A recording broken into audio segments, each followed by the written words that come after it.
Olá, seja bem-vindo em meu canal. Se você ainda não se inscreveu, fique à vontade e se inscreva. Aproveite e ative o sininho também para que você possa receber novas histórias.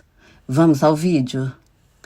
Era uma vez uma menina muito linda chamada Lia, que com apenas 4 anos de idade era muito amada pela sua mãe Georgette e vivia numa pequena cidade no norte do México. A Lia não conhecia o seu pai, mas vivia em um lar protegida e amada pela sua mãe, que também não tinha parentes, pois havia perdido seus pais com 16 anos de idade em um acidente, podendo assim viver na casa que os pertenciam.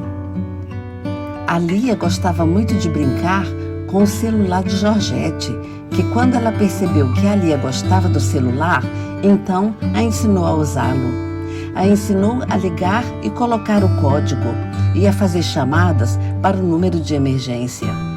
E todos os dias elas treinavam juntas, pois Georgette tinha medo que se acontecesse alguma coisa, então a Lia poderia ligar e pedir ajuda caso fosse necessário. Um dia, porém, Georgette saiu de férias e resolveu fazer uma pequena viagem com a Lia, pois ela desejava muito viajar para a cidade vizinha, onde tinham belas praias com vastas areias e encantadores coqueiros que ofereciam a bela paisagem às suas sombras que amenizavam o calor intensivo do sol. O dia tão sonhado da viagem chegou, então elas fizeram as suas malas e saíram cedo de casa para chegarem à praia antes do almoço. Feliz, Georgette entrou em seu carro com a Lia e partiram em direção à praia, que seria uma distância de 400 quilômetros.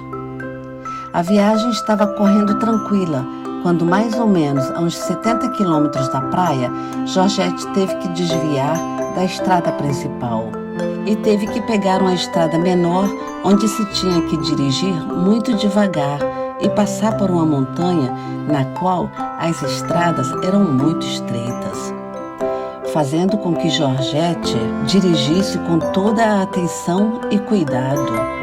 Então, em uma curva fechada, Georgette derrapa, caindo com o carro em uma pequena ribanceira e batendo em cheio em uma das árvores que lá estavam. Georgette bateu fortemente com a cabeça, ficando desacordada.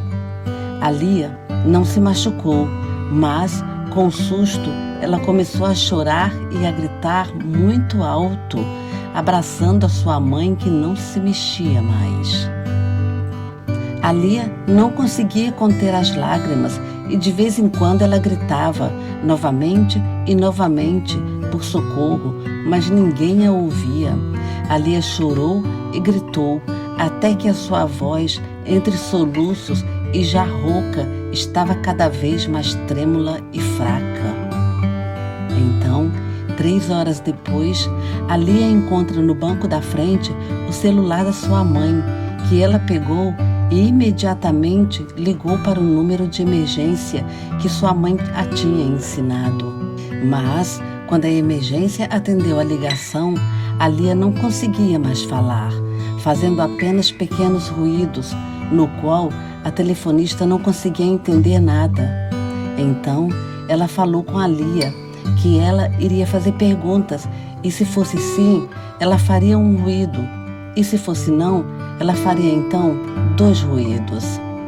Então, ela perguntou se a Lia estava sozinha e ela fez 2 ruídos. Então, ela perguntou se a Lia estava em casa e ela fez também 2 ruídos. Mas isso estava muito cansativo para a Lia, que deixou o celular cair de lado e adormeceu, deixando o celular ligado com a central de emergência. Pouco depois, a Lia acorda e então ela pegou seu ursinho de pelúcia e saiu do carro em uma direção qualquer, à procura de ajuda. 2 horas depois, a polícia conseguiu chegar no local do acidente, orientados pela localização do celular que a Lia tinha deixado ligado com a central de emergência. Mas a Lia já não estava mais no carro.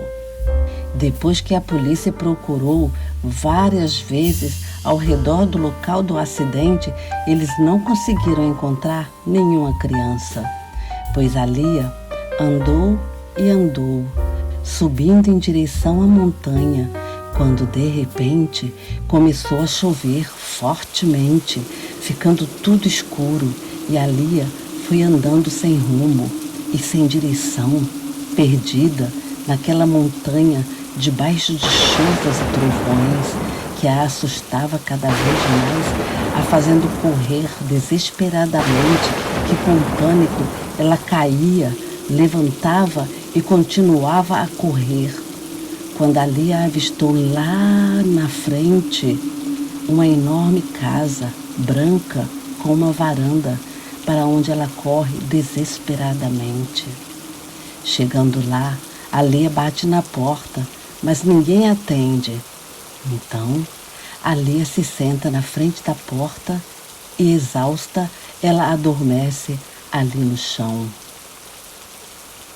Meia hora depois, aparece uma senhora que a encontra, toda molhada de chuva e cheia de lama, dormindo na frente da porta. Ela pega a Lia e cuida dela, dando um banho e oferecendo alguma coisa para ela comer, e tenta se comunicar com ela, mas a Lia não falava mais. A casa onde a Lia estava era um orfanato, mas já era muito tarde e naquela hora não tinha mais atendimento médico. Então, Dona Celita, a senhora que a encontrou, telefonou para o médico de emergência, que por causa da tempestade só conseguiu chegar 40 minutos depois. Dona Celita trabalhava já há 20 anos nesse orfanato e muitas vezes ela trabalhava no turno da noite, fazendo plantão para tomar conta das crianças durante a noite. O médico logo examinou a Lia, constatando que ela estava bem, mas muito cansada.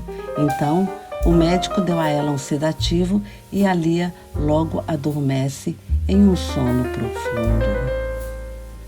Enquanto isso, a polícia parou com a busca na floresta e foi constatado que Georgette, infelizmente, não tinha sobrevivido ao acidente e a criança que estava no carro com ela foi dada por desaparecida, pois a polícia não teve mais pista nenhuma de Lia. E eles não conseguiram encontrar nenhum parente das duas. 2 dias se passaram e a Lia não voltou a falar, mas conseguiu mostrar com seus pequenos dedinhos que ela tinha apenas 4 anos de idade. Então, a Lita foi registrada no orfanato com o nome dado por Dona Celita, de Anita, com 4 anos de idade e órfã de pai e mãe. E o tempo passou. Anita já estava com 6 anos. Ela tinha ainda muitos pesadelos com o acidente e sonhava frequentemente com a sua mãe. Ela tinha desenvolvido uma personalidade muito amarga pelo fato de ter perdido a sua mãe de uma maneira tão drástica.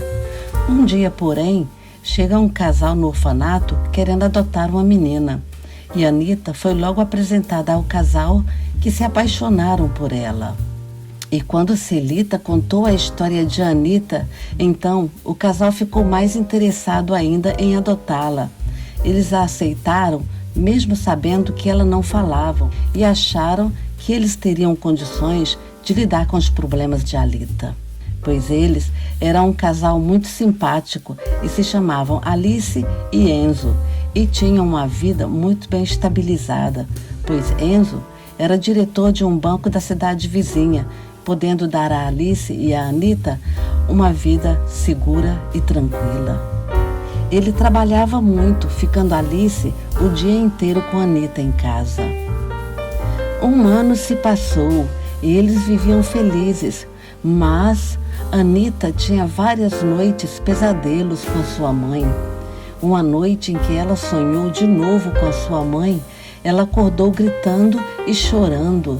Anita começou a destruir tudo que ela via e tudo que a Alice mais gostava. Ela pegava e destruía de propósito, com raiva.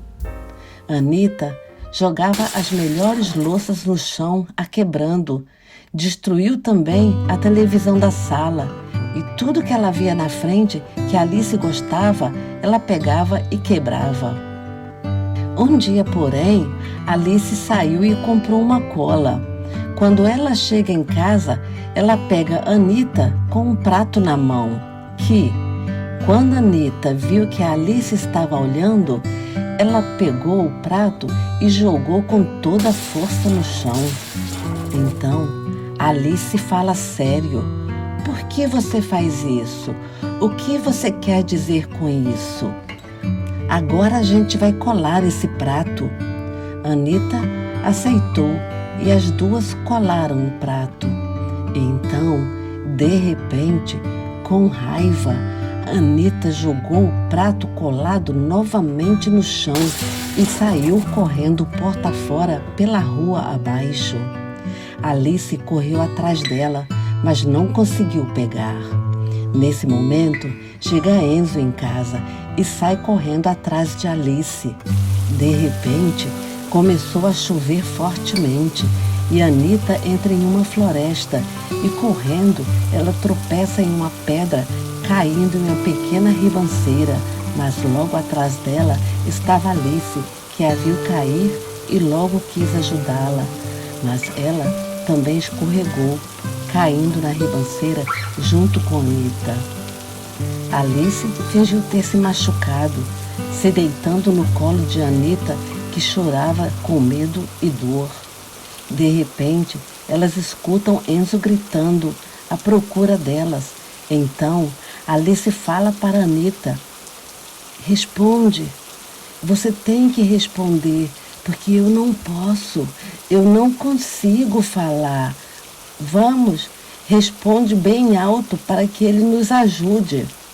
Então, Anita tenta gritar, mas as duas primeiras vezes a voz saía muito baixa e falhada.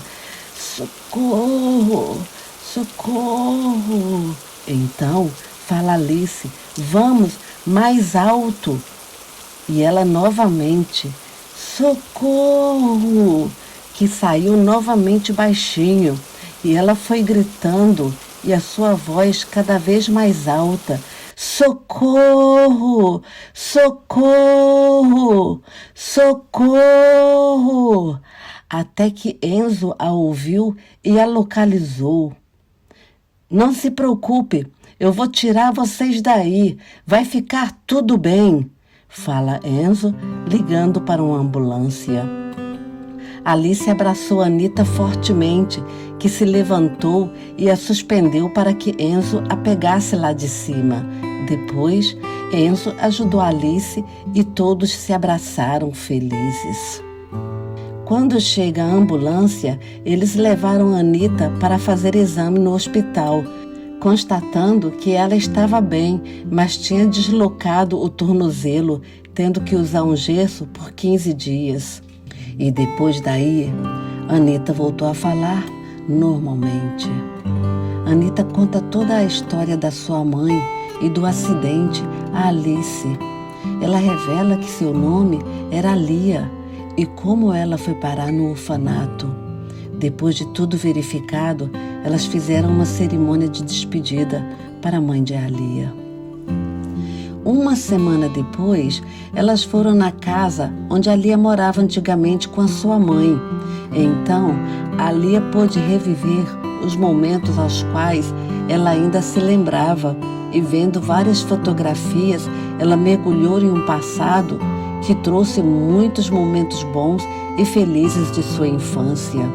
A Lia se tornou uma bela adolescente, vivia uma vida feliz com seus pais adotivos e na escola ela tirava as melhores notas. Espero que você tenha gostado da história. Aqui nos cards eu separei para você outras histórias. Talvez elas também possam te interessar. Obrigada por assistir.